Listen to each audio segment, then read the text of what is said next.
Hey guys, how you doing? Doing good? Ish? We'll take it. Okay, it's a movie song, that's fine. Hey guys, if we have not had the chance to meet yet, my name is Jacob. I'm one of your guys' leaders here, and welcome to HSM. Hey, so we finished a series this last week called Rhythm. 5 weeks in it, Rhythm, we learned them all, right? We remember everything from that. Now we can be in relationship with God forever. That's cool. Anyway, guys, tonight I'm super excited to introduce my friend Kyle, who's going to be opening us up in our next brand new series called Worlds Apart, which I'll tell you a bit more about. Kyle's on staff here. He's our Next Steps pastor. So that means when your parents do classes or groups, they want to get connected, or even when you want to start serving, pretty much any email, any conversation you have, 9 times out of 10, that runs to this guy right here. So I joke, he's got more emails in a week than I've gotten since I started working here, which is pretty awesome. So anyway, hey guys, I'm going to pray for him real quick. I would love it if you guys would just join me in praying for Kyle, and then we'll pass it over to him, okay? So God, we are just so excited for what Kyle's going to share tonight. God, we know that talking about science and faith, talking about the tension we feel between being smart and being faithful, being smart and being Christian is hard. So God, I just pray that we can listen well to what Kyle says tonight, that you can speak through him to these students that we love and care about so much. And God, we're just excited, we're ready to listen, we're ready to see what you're going to do with the rest of tonight. So God, we give this up to you, and we thank you for what you have done and what you're going to continue to do. In your name, amen. Hey guys, like he said, my name is Kyle and I'm on staff here, and I don't get a chance to come into high school ministry a whole lot, so I thought I would tell you guys a little bit about me and a little bit about my boy Xander. So Xander was my roommate when I was getting my master's back in Kentucky, and on paper, Xander and I, we really couldn't be more different. Xander is from the deep heart of Georgia, like they talk like this and drink sweet tea and whatever else rednecks do. I'm from the furthest north in New York you can get. Xander grew up pretty rich, pretty well off, good family. I grew up from a really, really poor background. Xander has always been a really good guy, like loves God, always been at church, Awanas, the whole shebang. And if running from God was a sport, like I was Usain Bolt, like I was getting gold medal after gold medal after gold medal. On paper, Xander and I, we couldn't be more different. But Xander's my boy. He's my dude. He came to my wedding. He's one of my best friends, and it's because we love Jesus. We have that one thing in common. And now we're starting this series called Worlds Apart because some of you guys are under the impression that science, intelligence, all that stuff is against Christianity, that they're worlds apart. They can't exist in that same space. And now that might be true. That might be the case. You know, I'm sure you guys have heard of like Neil deGrasse Tyson talking about how evolution, the Big Bang, that's the only thing that caused us to be here. Or maybe you guys have seen a preacher on Instagram or something like that railing against science about how if it's not in the Bible, you can't trust it. Those things might be true, because there's a lot of tension, right? Because there's this tension that says either God did this or science, but not both. So before I dig in, I'm going to ask you guys for something. I'm going to give you a lot of facts, a lot of interesting information, some things that you're going to want as you go through high school, as you go through college, because the world gets a lot harder with its questions. And we want to make sure you guys have the information for those questions. But before I give you those things, I'm going to need you guys to press pause. Because chances are, on that tension that science or the Bible, you guys have already probably picked a side. Maybe not wholeheartedly, maybe you're not like gung-ho about the whole thing, but you lean one way. Like, maybe you don't really trust the Bible a whole lot because you can't really prove it. Or maybe you lean on the Bible side that says, I don't know if I can really trust science because it's not in this book, so you lean one way. So I'm going to ask you guys to press pause on that. While we go through, you're going to hear from me and Jacob and Mac and Buddy and a few other people who are going to give you some really good stuff. But you're not going to hear it if you're not ready for it. So press pause and we'll start, okay? So we're going to start where all things need to start here, and that's with the definition of truth. Because we're going to ask you guys that to believe in things that are true, right? We believe here at South Mountain that the Bible is true. And we also believe that science is true. But the intentions matter. So for our purposes, our definition of truth is going to be describing reality as it actually is. Okay? So truth is something that exists, it's outside of myself. Like whether the Bible is true, it's true whether I believe it or not, right? Like this is a music stand. This is true whether I call it a hippo or I call it a microphone, it's a music stand. So there's a difference between real and truth. I'm gonna tell you guys a little story just to illustrate what I'm talking about here. I had a dream once where my wife cheated on me with a Boston Red Sox baseball player. Y'all, I woke up, I was mad, like really, really mad. I was furious. I was like, a Red Sox player? You couldn't even do it with a Yankee? Come on now. I was mad. That's real. I woke up and I was really mad. But was that true? No. The truth is she was asleep. That was true only in my head. Like that's not real. So my feelings, really bad, but the truth was she didn't do that. It existed outside of how I felt. So when we go through this series, you're going to be hearing a lot of information. When we say true, we mean that. We mean it exists outside of you. Whether you believe it or not, whether you think it or not, this is true. We got some pretty strong evidence for what we think is true, okay? So as we dig in, we're going to start at the very beginning of the Bible. So if you have your Bible, flip it open to Genesis 1. If you have the Bible app, turn to Genesis 1, or the word's going to be on the screen behind me, whatever works best for you guys. This is probably the most famous statement in the Bible. In the beginning, God created the heavens and the earth. Okay? So if you're a note taker, and I encourage you to be, because you're going to want to know this information either now or later, you're going to want to know. So start. Point 1, God created. It says right there, in the beginnings, God created. So for those of you who don't know, Genesis is written by Moses, the burning bush guy, 10 plagues of Egypt, about 1400 BC, our best guess. Moses wasn't there at creation, right? It doesn't say, God created and Moses. No, it says God created in Adam and Eve. So if Moses is writing it down, Genesis is the story God is telling to Moses. It says in verse 14 that God spoke the stars into existence. And it says in verse 24 that he created all the animals and all the fish and all the birds and all that stuff. And it all comes to this big climactic event in verse 27 where God pulls Adam out of the dust and boom, mankind. So if this is the story that God is telling Moses, you'll notice a lot of things in those descriptions. It's God spoke, God created, God pulled Adam. The point of Genesis is God. That it is not designed to be a science textbook. It's about who created, not how we were created. Right? It doesn't mention things like particles or molecules or atoms, even though we know God used them. Because it's not about that. The point of Genesis is about who created. God did this amazing thing by his awesome power. And boom, the universe was alive. So I'm going to talk to some of you on the side of science. Those people we talk about, like, they lean that way because if there's not an experiment to prove it, it's not real. If you're one of those people, and I'm one of those people, I have a real hard time with faith, with believing something without proving it. If you're one of those people, you're probably throwing up some questions right now, or you will, about why should I believe that? Or what makes the Bible the authority of that? How do we know? Like, why should I trust that? Those are some really good questions, because a lot of smart people have come before us and said that we're just accidents. We just, boom, happen. That's just what it is. That is. Let me ask you guys this. Most of you guys have probably heard about the Big Bang Theory, or if you're not, you will. The basic short version of the story is that there are some elements in space of the universe that collided, like carbon, nitrogen. They collided, boom, big, hot explosion, done, boom, universe. That's the short of that. Well, that comes from the things that science knows for sure. We know that. But science also says that physical things start from somewhere. Like trees come from acorns, dogs come from puppies, adults come from tiny little midgets, like little small people. Children, if you want to call them that. We start from somewhere. Physical things grow. So where did those elements come from? Where did those things, how did nitrogen and carbon and all those elements that created the Big Bang, where did those come from?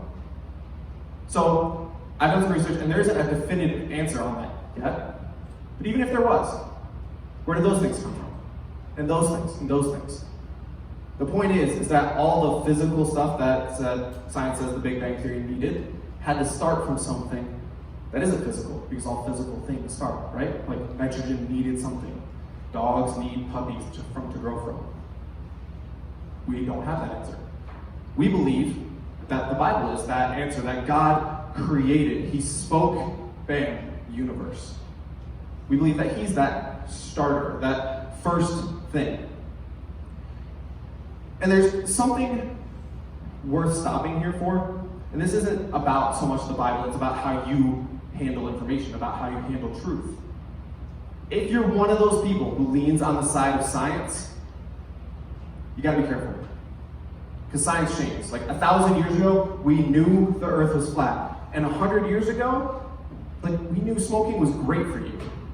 Now, earth's round and smoking's really bad for your lungs. Science changes. We get new evidence, we adjust.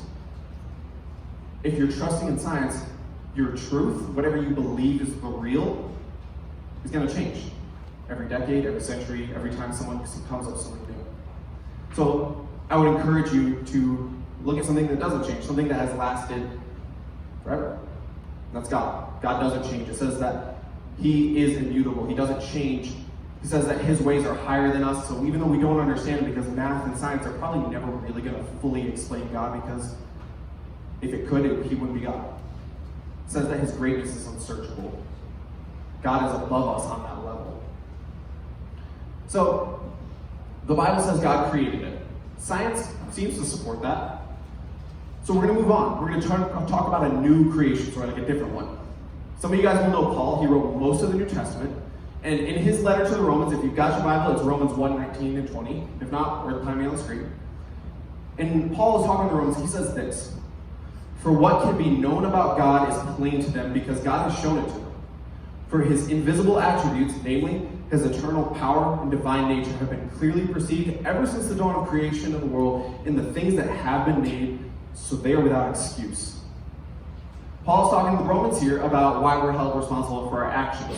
And the reason he uses that is a great reason. I think science is awesome. Paul's telling them, God has shown them. He's telling these people, look at nature. How can you look at the mountains and the animals and this life and just say, nah, it's an accident? The world screams that God created this. It's an incredibly helpful tool. So that's my second point. Science created. So science explains. God created, science can help explain. So if you're on that side of the Bible where you reject, you'll see a lot of typically very older gentlemen railing against science. That's wrong. Science is awesome, guys. Science isn't even neutral on God. It's this incredibly helpful tool. Okay, how many of you guys know who Indiana Jones is? Woo! Okay, I thought I was going to be way older than that, guys. Y'all did me proud. For those of you who don't know, you need to go home, rent Raiders of the Lost Ark. It'll change your life. Extremely important, but not the point. Indiana Jones is an archaeologist. He used to go on these crazy cool adventures because he studies ancient remains, studying the pyramids to figure out how the Egyptians lived, right? It's a science. In 2018, archaeologists discovered the seal of the prophet Isaiah. So basically, the seal is basically his signature, and they discovered it, the real one. At the very least, that proves that Isaiah is a real guy, a real dude that we didn't make up in the modern century, not some guy that, we just happened to figure out. No. He's real. And it's in his book, which, for us, means that hundreds of years before Jesus was ever even thought of by mankind, God had thought of him. Isaiah had been prophesying, had been speaking things about the future, and they all talked about Jesus. Science did that. Science proves that the Bible, at the very least, is not something we just made up. It was there. That's real. But maybe you guys aren't into history. It's really not even a science. Maybe you think guys like Stephen Hawking or Charles Darwin or Neil deGrasse Tyson, maybe those are the smart names we should be following, right? Okay. I'll meet you there too. There's a guy named Michio Kaku who is one of the smartest men on the planet. He works with a thing called string theory, which is basically some super high-tech math that tries to explain two different types of nuclear force, gravitational pull and electromagnetism, in one idea. One thing that more or less would explain how life functions. It's insanely complicated. I did some research. There's basically about 11 people on the planet who are considered experts in it, real experts. And this is what Michio says about string theory, that it supports the idea that we are in a world made by rules, created by an intelligence. What I'm saying is science isn't the enemy. Michio isn't even a Christian, guys. Michio considered himself agnostic. He doesn't even believe in God, but he looked out, just like Paul's telling the Romans to do. Look at creation. How can you not see that it expresses God? But Christians are not silent on that front either. There's a few other Christian scientists. Christian scientists, there we go. This is Professor D.H. Barton. He won the Nobel Prize for chemistry. Like, probably one of the most influential Nobel Prizes ever given. And he says this: God is truth. There is no incompatibility between science and religion. Both are seeking the same truth. They're seeking this one thing that is outside of themselves. They should do it differently. There's another guy. This ugly mug, love him, but good Lord, look at that. Woo! Professor Ulrich Becker. He works in high energy particle physics at MIT. Like, the name is complicated, guys. This dude is wicked smart. And he says, how can I exist without a creator? I'm not aware of any sufficient answer ever given. Like, this dude is surrounded, if you guys don't know MIT, it's one of the more liberal colleges in the world. Not a whole lot of Christianity going on there. Still looks around and says, I do a lot of research in the world, and I don't see anything other than God. The last guy is Professor Arthur Schalom. He won the Nobel Prize for Physics, and he's a tenured professor at Stanford University, one of the top schools in the nation. And he says this: it seems to me that when confronted with the marvels of life, one must ask why and not just how. The only possible answers are religious. I find the need for God in the universe in my own life. Professor Schalom looks at the universe and he says, it's not just explaining who created us and like maybe how it created us. It explains me. The things you guys may lay awake at night now, or you will in the future, the things that plague the 20s, is who am I? Why am I important? Why am I here? And I'm encouraging you that if you lean on the side of science, you're going to miss out. You're going to miss out because science doesn't talk about the who, it just talks about how. And you have incredible value because you're made in the image of God. Because of Jesus Christ, He died for you. So if you're on that side and maybe you're in this room and you don't know Jesus, you don't know anything about Him, today's the day to start asking.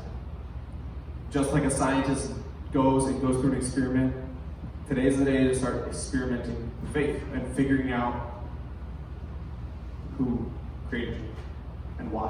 Why are you important? So I'm going to take a minute to stop right here because there is something important. If you're on that side of the Bible where you rail against science and all that stuff, there is a danger here. And this is where a lot of Christians get in a lot of trouble. And you guys have probably heard that Christians are angry and we're hypocrites and things like that. And it comes from this. There's a difference between what God says and what I say. God's revelation and my interpretation. So like, God reveals, He says, I created. Absolutely, this is what it is. God spoke, God created, God pulled at it. That's absolute. What I say about that is not necessarily true. That is, this isn't. How God created, I don't know. Like, how long is a day? 24 hours? But it says that God spoke the stars, which would include the sun, on like the fourth day. So like, how long is a day before the sun?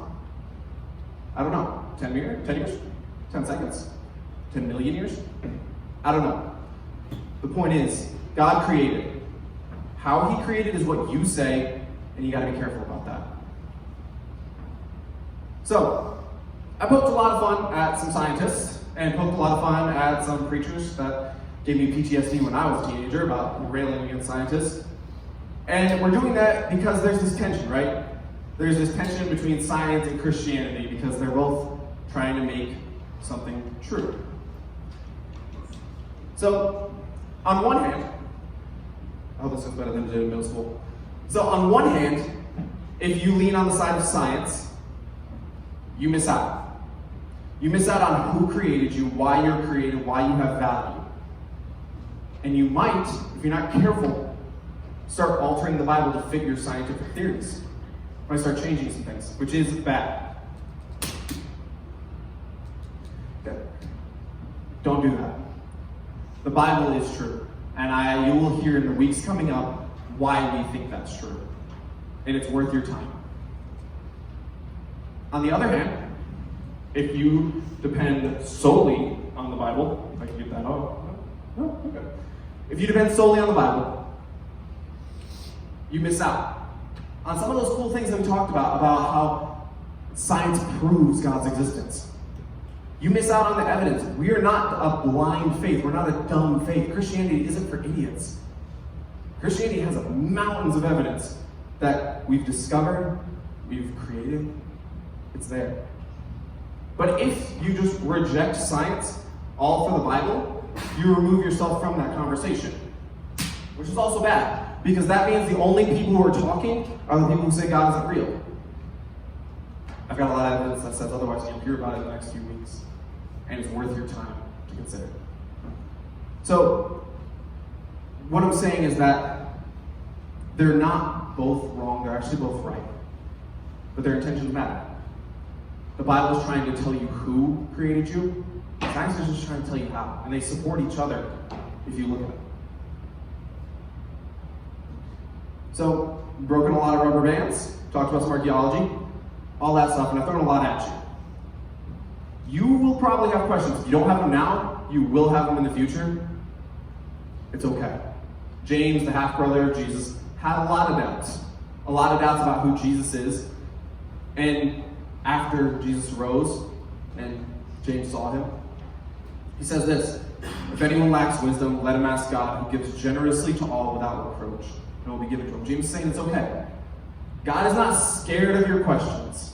He's not scared of how Christianity looks against science or how science debunks Christianity or whatever. God isn't scared of that. It's okay. It's okay to have doubts. It's okay to have questions. It's okay to take your sciencey things to him. Pray about it. Read your Bible about it. See if God will meet you along the way. But not only God, we here at South Mountain are not afraid of your questions. Your leaders are not afraid of your questions. Pastors, staff, we're not afraid. It's okay. Talk to us. We would love to talk about how it seems like science and Christianity can't exist together. So, when you realize what truth is, describe reality as it actually is, what it means, the bottom line is that science and Christianity really aren't worlds apart. They're not separate. They go together. Bible is the authority, but science supports it. They go together. They're like peanut butter and jelly. They're like peas and carrots, Forrest Gump and Jenny, me and Xander. They go together. Let's pray. Father God, thank you for all that you have done for us, that you are not just the God of the universe, but the God of us. The God who offered a salvation that we can come and find you. That you are not afraid, and you're not scared. Lord, that you are God that has intelligence, and that we can know you just by looking out, God. Thank you for that. Pray for all these students and these leaders in this room, that you would be with them in their questions and in their seeking, that you say in your word, seek and you will find me. Knock, and it's going to be answered. God, pray for that as they go and they talk about these questions and some hard things, that you would be in that searching. Father God, I pray this all in your precious and holy name. Amen.